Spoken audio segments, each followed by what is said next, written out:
কোরআনে কারিমে আল্লাহ রাব্বুল আলামিন কিছু নারীদের দৃষ্টান্ত দিয়েছেন। তাদের একজন হলেন ফেরাউনের স্ত্রী আসিয়া, আরেকজন হলেন মারিয়াম ইমরাতে ইমরান ঈসা আলাইহিস সালামের মা।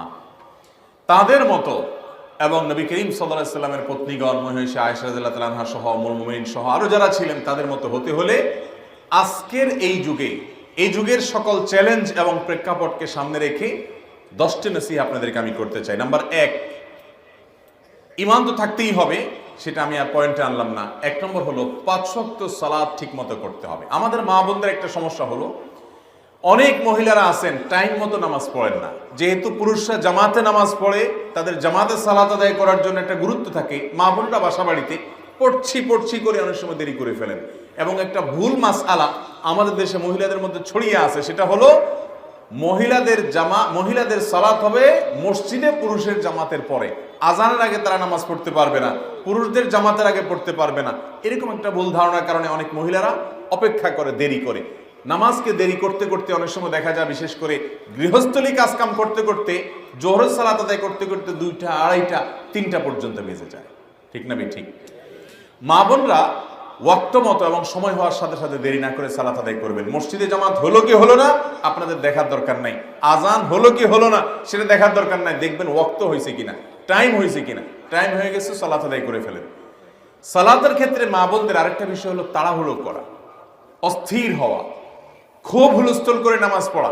যার নামাজ যত ধীরে হয় সে তত ভালো নামাজি, সে তত ভালো মুত্তাকি এবং পরহেজগার মানুষ। সেজন্য মা বোনদেরকে আমি বিশেষভাবে বলবো, নামাজ হবে খুব ধীরে ধীরে, রুকু হবে অনেক লম্বা সময় নিয়ে, সুবহান রাব্বিয়াল আযীম খুব ধীরে ধীরে নিবেদন করেন, সুবহান রাব্বিয়াল আলা খুব আস্তে আস্তে পড়েন।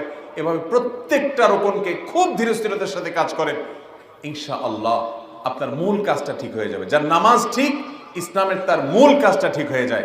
আসসালাতু ইমাদুদ্দিন, ইসলামের মূল স্তম্ভ খুঁটি হলো নামাজ।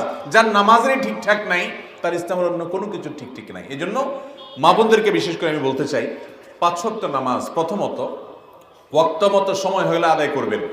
সব কিছু বাদ দিয়ে, আপনি চুলোয় রান্না উঠাইছেন, আপনার চুলোয় ভাত আছে, তরকারি আছে, চুলা কমিয়ে হলেও ওয়াক্ত হয়ে গেছে, সালাত আদায় করে নেন। এবং রান্নার পরিকল্পনা করবেন নামাজের কথা মাথায় রেখে। খবরদার কাজ শেষ করে এরপরে নামাজ পড়ে এটা করবেন না। গ্রামাঞ্চলে আমাদের অনেক মা বোনদেরকে দেখা যায়, আমরা আমাদের মা চাচিদেরকেও দেখেছি, এখনো অনেক মহিলারা আছে যে ওয়াক্ত চলে যাচ্ছে নামাজ পড়ে না। কেন? কারণ তিনি সবাইকে খাবার দিবেন, বাচ্চাদেরকে খাবার খাওয়াবেন, এরপরে নিজে গোসল করবেন, তারপরে ফ্রেশ হয়ে নামাজ পড়বেন। এই তথাকথিত ফ্রেশ হতে হতে 3টা, 3:30 বেজে যায়। আপনাদের নামাজ আমল নামার মধ্যে সবচেয়ে বাজে অবস্থার মধ্যে চলে যায়। এই জন্য ওয়াক্ত হয়ে গেছে, গোসল ফরজ না হলে গোসলও করার দরকার নেই, ওযু করে সুন্দর করে কাপড় চোপড় পরে ঢেকে ঢুকে নামাজ পড়েন। নামাজের ক্ষেত্রে আরেকটা গুরুত্বপূর্ণ বিষয় হলো, মহিলাদের পুরো শরীর ঢাকতে হয়। আমার জানা মতে, আমি ছোটবেলা থেকে মা চাচি মাহারা মহিলাদের যত দেখেছি, আমাদের দেশে মহিলাদের অনেকে আছেন যারা এই হাতের গোছা খোলা রাখেন, শাড়ি পরে নামাজ পড়েন, তারপরে ওড়না পড়তে হয় সেটা জানেন না। চুল দেখা যায়, হয়তো গলা দেখা যায়, হয়তো পেট, পিঠ বা কাঁধের কোনো অংশ দেখা যায়। নামাজ হবে না যদি পুরো নামাজ জুড়ে এভাবে এগুলো উন্মুক্ত থাকে। কারণ এই মুখমণ্ডল, 2 হাতের কবজি এবং পায়ের পাতার নিচের অংশ ছাড়া যদি পুরো শরীর আপনি না ঢাকেন, সামান্য একটু সময়ের জন্য খুলে গেছে ভিন্ন কথা। এই জন্য নামাজের ক্ষেত্রে 3টা গুরুত্বপূর্ণ দিক বললাম। 1 হলো সময় হলে কাজ শেষ করে নামাজ পড়বো এটা না, গোসল করে নামাজ পড়বো এটা না, গোসল ফরজ না হলে ওযু করে ওয়াক্ত হয়ে গেছে সব পরে আগে নামাজটা পড়বেন। দ্বিতীয়ত নামাজটা ধীরে ধীরে পড়বেন, আস্তে আস্তে পড়বেন। 3 নম্বর হলো যে নামাজের মধ্যে সতর ঢাকার যে ফরজ আছে, মহিলাদের সতর পুরো শরীর ঢাকতে হয়। অতএব শাড়ি পরে নামাজ পড়লে কোনো অসুবিধা নেই, কিন্তু তার উপরে আপনাকে একটা ওড়না, একটা চাদর বড় পড়তে হবে, যাতে করে পুরো সব ঢেকে ঢেকে থাকে পুরো নামাজের মধ্যে। এটা ফরজ, না হলে নামাজ হবে না। নাম্বার 2, নবী করিম সাল্লাল্লাহু আলাইহি সাল্লাম মহিলাদের জান্নাতে যাওয়ার যে 4টা সংক্ষিপ্ত শর্ট সিলেবাস দিয়েছেন, এর ভিতরে 2 নম্বর হলো রমজানের রোজা রাখা। রমজানের রোজা তো আমরা রাখবো ইনশাআল্লাহ। এর পাশাপাশি আইয়ামিজ রোজা, সোমবার বৃহস্পতিবার রোজা, এগুলো রাখার চেষ্টা করব। মহিলাদেরকে নবী করিম সাল্লাল্লাহু আলাইহি সাল্লাম বিশেষভাবে নসিহত করেছেন, এজন্য তারা বিশেষ গুরুত্বের সাথে এটা রাখবেন। নাম্বার 3 হলো স্বামীর আনুগত্য করা। স্বামীর আনুগত্য করা, এটার মতো কঠিন কাজ মহিলাদের জন্য আল্লাহর জমিনে আরেকটা নেই। সব আমল মহিলারা করতে রাজি আছে, কিন্তু স্বামীর কথা শুনতে রাজি না। আমরা আবার স্বামীরা আবার এই ওয়াজ শুনতে খুব, এটা শুনতে আমাদের খুব রিল্যাক্স ফিল হয়, তাই না? এটা শুনতে খুব ভালো লাগে যে হুজুর জায়গায় আসছে এতক্ষণ পরে। হ্যাঁ, এই জায়গায় একটু ভালো করে বলেন হুজুর, কোনো কথা শুনে না বাসায়। ভাইরা আমার, আমরা সবাই আরেকজনের হাদিস শুনতে চাই, আরেকজনের মাসালা শুনতে চাই, নিজেরটা শুনতে রাজি না। আপনাদের পুরুষদেরকে পরে ধরতেছি, মহিলাদেরটা ধরা হয়ে গেছে, মহিলাদেরটা আছেন। স্বামীর আনুগত্য করতে হবে। আমি একেবারে কোনো ভূমিকা ছাড়া সোজা যদি বলি, আমার বোনরা যারা আমাকে শুনছেন বা অনলাইনে যারা শুনবেন, দেখুন আজকের দুনিয়াতে তথাকথিত ব্যক্তি স্বাধীনতার সীমানা ছাড়িয়ে মানুষকে আজ এমন একটা পর্যায়ে নিয়ে যাওয়া হয়েছে যে আমাদের পারস্পরিক সম্পর্কগুলো আর আগের মতো নাই, এখন সব ঠুনকো হয়ে গেছে। আগের মুরব্বীদের স্বামী স্ত্রীর মধ্যে যে বোঝাপড়া হতো, যে ভালোবাসা হতো, সে আন্ডারস্ট্যান্ডিংটা এখন আর নাই। এখন সবাই এত অধিকার সচেতন থাকা ভালো। আপনার অধিকার নষ্ট হোক, আপনি জুলুমের শিকার হন, ইসলাম সেটা চায় না। ইসলাম সবার স্বাধীনতার কথা বলে, কিন্তু তার একটা সীমানা আছে, তার একটা লিমিটেশন আছে, তার একটা সংজ্ঞা আছে। আজ আমরা লাগামহীন হয়ে যাচ্ছি। লাগামহীন হওয়ার কারণে হয়েছে কি, কেউ কাউকে মানতে রাজি না। একটা পরিবারের একজন কর্তা থাকবে, স্বামী কর্তা, তার এই কর্তৃত্ব, তার এই নেতৃত্ব, পরামর্শের ক্ষেত্রে, সিদ্ধান্তের ক্ষেত্রে এটাকে মেনে নেওয়া একজন নেককার এবং জান্নাতি নারীর পূর্ব শর্ত। মানতে কষ্ট হবে, তিতা করলার মতো লাগবে, তারপরও মানার চেষ্টা করতে হবে, শুধুমাত্র নিজের আখিরাতের দিকে তাকিয়ে, আল্লাহর দিক তাকিয়ে। আবার এর মানে এই না যে স্বামীরা যা খুশি তা করবেন, তারা অন্যায় করে নির্দেশ করলে সেটা মানতে বাধ্য নন।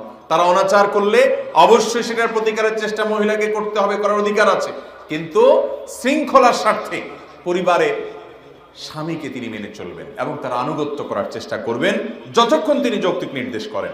নাম্বার 4, লজ্জাস্থানের হেফাজত করা, চরিত্রের হেফাজত করা। আজকাল ঘরে ঘরে পরকিয়া, ঘরে ঘরে অশান্তি, স্বামী অন্য মহিলার সাথে খারাপ সম্পর্ক, স্ত্রী অন্য পুরুষের সাথে হারাম সম্পর্ক, আছে না? এগুলা ফেসবুকের বাহিরে বিভিন্ন জায়গায়। এই জন্য একজন নারী তিনি তার ইজ্জতকে, সম্ভ্রমকে হেফাজতের জন্য সর্বাত্মক চেষ্টা করবেন, কোনোভাবে এই জায়গায় আঁচড় লাগতে দিবেন। যদি এর জন্য ফেসবুক দায়ী হয় সেখান থেকে সরে আসবেন, ইউটিউব দায়ী হলে সেখান থেকে সরে আসবেন, এই চেষ্টা করতে হবে। নাম্বার 5, সন্তান লালন পালন করা। ভাইরা আমার, এটা আমাদের পুরুষদের জন্য প্রযোজ্য, সবগুলো পয়েন্টই পুরুষদের জন্য প্রযোজ্য। বিশেষ করে এটা সন্তান লালন পালন করার ক্ষেত্রে যদি আপনি আপনার সন্তানকে আল্লাহমুখী করে যান, আখিরাতমুখী করে যান, আল্লাহর সাথে পরিচয় করে দিয়ে যান, কোরআনের সাথে পরিচয় করে দিয়ে যান, নামাজি বানায় যান, দিনদার এবং ভালো মানুষ বানায় যান, আপনি দুনিয়া থেকে একটা সওয়াবের গাছ লাগায় গেলেন। কারণ আপনি নিজে কতটা আমল করে যেতে পারবেন। 10 জন মানুষকে ওয়াজ করে, নসিহত করে মানুষ করে গেলেন, ওইটার চাইতে অনেক গুণ বেশি গুরুত্বপূর্ণ আপনার নিজের ছেলে মেয়েকে যদি নামাজি বানান, দিনদার বানান, মুত্তাকি বানান, ইমানদার পরহেজগার বানান, আল্লাহর সাথে পরিচয় করায় দেন। কারণ এই বাচ্চা যত নেক আমল করবে, যত দোয়া করবে, আপনি কবরে যাওয়ার পরও আপনার আমল নামে তার সওয়াব উপকারিতা যে লেখা হতে থাকবে ইনশাআল্লাহ। এই জন্য মা বোনরা, বিশেষ করে সন্তান আপনাদের কাছে বেশি থাকে, তাদেরকে আল্লাহর সাথে পরিচয় করান। আজকাল আমাদের মা বোনরা দুনিয়াবি শিক্ষা শিক্ষিত করার জন্য পাগল করা হয়ে যান, করান সেগুলা, কিন্তু তাদেরকে দিন শিখান, আল্লাহর সাথে পরিচিত করান, নামাজে অভ্যস্ত করান, কোরআনটা সহি করে পড়া শিখান এবং আল্লাহ এবং আল্লাহ রাসূলের আনুগত্য শিখান, দিনের প্র্যাকটিস বাসার মধ্যে করেন। তাহলে আপনি একজন দিনদার, নেককার, মুত্তাকি মহিলা হতে পারবেন। নাম্বার 6, নেয়ামতের শুকর আদায় করেন। নবী করিম সাল্লাল্লাহু আলাইহি সাল্লাম বলেছেন, মা বোনদের জাহান্নামে যাওয়ার সবচেয়ে বেশি কারণ হলো নাশুকুরি। এই নাশুকুরি অনেক পুরুষও বেশি করে, কোনো কোনো ক্ষেত্রে মহিলার চাইতে কোনো পুরুষ বেশি করে, কিন্তু মহিলাদের মধ্যে এই রোগ সম্পর্কে নবী করিম সাল্লাল্লাহু আলাইহি ওয়াসাল্লাম সতর্ক করেছেন। স্বামী অনেক কিছু করেছে, একটু চুল থেকে নুন বেশকম হয়েছে, সব অস্বীকার করে বসছে, এই রোগ আছে না নাই? অতএব আল্লাহ শুকর আদায় করতে হবে, বিশেষ করে দাম্পত্য জীবনে। এটা আমাদের পুরুষদের জন্য জরুরি, টনিকের মতো। দাম্পত্য জীবনের শান্তির জন্য নেয়ামতের শুকর আদায় করার কোনো বিকল্প নাই। যে অবস্থায় আছে আলহামদুলিল্লাহ, আমার চাইতে বহু খারাপ অবস্থায় মানুষ আছে না নাই? অতএব সর্বাবস্থায় আল্লাহ শুকর আদায় করার জন্য একটা বড় মন লাগে, বিশাল হৃদয় লাগে যে আলহামদুলিল্লাহ আমাদের কিছু নাই, এটাতে আমরা আল্লাহ শুকর আদায় করি। মুসলমানের তো দুনিয়ার সব না, সব আখিরাতে কোনো রকম দিন পার করা। অতএব শুকর আদায় করতে হবে নেয়ামতের। 7 নম্বর হলো কোনো প্রকার অভিশাপ, গাল মন্দ এগুলো করা যাবে না। অনেক মা বোন আছেন, বাচ্চা কাচ্চাকে, পুরুষদের মধ্যে এসব রোগ আছে, বাচ্চা কাচ্চাকে চুল থেকে নুন বেশকম হলেও গালিগালাজ শুরু করে দিল, বদদোয়া শুরু করে দিল, তুই ধ্বংস হ, তোর উপর আল্লাহর এটা পড়ুক সেটা পড়ুক, বদদোয়া দেয়া শুরু করে দেয়, স্বামীকে দেয়া শুরু করে দেয়, অন্যকে দেয়া শুরু করে দেয়। নবীজি সাল্লাল্লাহু আলাইহি সাল্লাম মহিলাদের জাহান্নামে যাওয়ার প্রধান দুই কারণের যে উল্লেখ করেছেন তার একটা হলো এটা, অতিরিক্ত গজব দেওয়া, বদদোয়া দেওয়া, গালমন্দ করা, এটা করা যাবে না, ধৈর্য ধারণ করতে হবে। 8 নম্বর হলো আত্মীয়তার বন্ধন রক্ষা করা। জটিল একটা কাজ, মা বোনদের জন্য আত্মীয়তার বন্ধন রক্ষা করা এত সহজ কাজ না, বিশেষ করে আজকের এই যুগে এটা অত্যন্ত টাফ হয়ে গেছে। কারণ স্বামী চায় তার ফ্যামিলি নিয়ে আপনি বিজি থাকেন, আপনার মা আছে, আপনার বোন আছে, আপনার ভাই আছে, তাদের সাথে রক্ত সম্পর্কে মানুষগুলোদের সম্পর্ক রাখতে হবে, ন্যূনতম যতটুকু অন্তত ফোনে হাই হ্যালো হলো করতে হবে। এটা যদি না করেন তাহলে কিন্তু আল্লাহর কাছে আপনি ধরা খাবেন। অনেক মহিলা আছে বিয়ের পর তারা আর বাবার বাড়ি, ভাই বোন এই সম্পর্কটাকে তারা একেবারে ভুলে যায়। আবার অনেকে আছে সেদিকে এত প্রেসার দেয় নিজের স্বামীর সংসারের প্রতি অবহেলা করে, ঝগড়াঝাটি করে। এই জন্য ব্যালেন্স করতে হবে, বিশেষ করে আত্মীয় স্বজন সাথে সুসম্পর্ক বজায় রাখার চেষ্টা করতে হবে, আর স্বামীকে তার আত্মীয় সাথে সুসম্পর্ক রাখার চেষ্টা সহযোগিতা করতে হবে।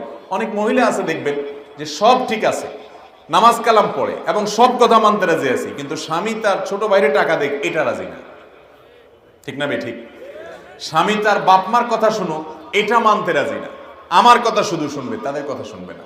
তো এটা হলো ব্যাককল মহিলা এবং নির্বোধ মহিলা। কারণ হলো যেই স্বামী তার আত্মীয় স্বজন রক্ত সম্পর্কে মানুষগুলোর কথা শুনবে, আল্লাহ তাআলা তার হায়াতে বরকত দিবে, তার রিজিকে বরকত দিবে, ওই মহিলারই লাভ। এই জন্য স্বামীরকে তার আপনজন থেকে সরালে মহিলার ক্ষতি, তার নিজের ক্ষতি। এরপরে 9 নম্বর হলো দান সাদাকা করা। আমাদের দেশে মহিলারা দান সাদাকা করতে পারে না, কারণ মহিলাদের কোনো টাকা পয়সা থাকে না। এটার জন্য মূল দায় আমাদের, আমি সেটা নিয়ে দীর্ঘ আলোচনা যাব না। আমরা মহর পরিশোধ করলে মহিলাদের টাকা হয়, আমরা বাবা মার সম্পদে তাদের যে মিরাস আছে, ভাগ আছে, এটা দিলে তাদের টাকা হয়, হাত খরচ দিলে তাদের টাকা হয়, তাদের টাকা হওয়ার বহু অপশন আছে। কিন্তু সব অপশন আমরা এই পুরুষ শাসিত পুরুষতান্ত্রিক সমাজে জুলুম করে আমরা সেগুলো থেকে তাদেরকে বঞ্চিত রাখি। যার কারণে একজন মহিলা তিনি মনে চাইলেও একটা মসজিদে দান করবেন, একজন ইয়েতিমকে দান করবেন, একজন গরিবকে দান করবেন, তার দেওয়ার কোনো অপশন নাই। এটার জন্য অবশ্য আমাদের মহিলাদেরও দোষ আছে, তারা যেখানে সেখানে ছাড় দিয়ে বসে। আমি এই জন্য বলি, বিয়ের সময় মহরের টাকা পুরোটা বুঝে নেবেন, আপনার টাকা আপনার কাছে থাকবে, সেখান থেকে স্বামীকে হাওলাত দিলে আবার ফেরত নেবেন, মন মতো দান করবেন। আপনার দানের সব দরকার আছে, পুরুষদেরও সহযোগিতা করতে হবে। নবী করিম সাল্লাল্লাহু আলাইহি সাল্লামের সময় মহিলারা তাদের গহনা দান করতেন, তাদের সাথে থাকা সম্পদ দান করতেন। এই দানের মাধ্যমে মানুষ আল্লাহর সন্তুষ্টি অর্জনের পথে আগাতে পারে। তো মহিলারা দানের অপশনগুলো খোলা রাখবেন। অনেক হালাল উপার্জন ঘর বাড়িতে বসে করা যায়, স্বামী এবং অভিভাবকদেরকে কনভিন্স করে তাদের মাধ্যমে এটা করবেন। সর্বশেষ এবং 10 নম্বর হলো সময় নষ্ট করবেন না, সময় অপচয় করবেন না। আজকাল আমাদের নারী পুরুষ সকলের সবচেয়ে বড় সমস্যা হলো আমরা সময় নষ্ট করি ফেসবুকে, সোশ্যাল মিডিয়াতে। আমার মা বোনদেরকে আমি এই 10টা নসিহা করলাম, আবার বলছি, আল্লাহ তাআলা আমাদের সবাইকে এই 10টি নসিহা অনুযায়ী আমল করে আমাদের জীবনকে আলোকিত এবং সুন্দর করার তৌফিক দান করবেন, আমিন।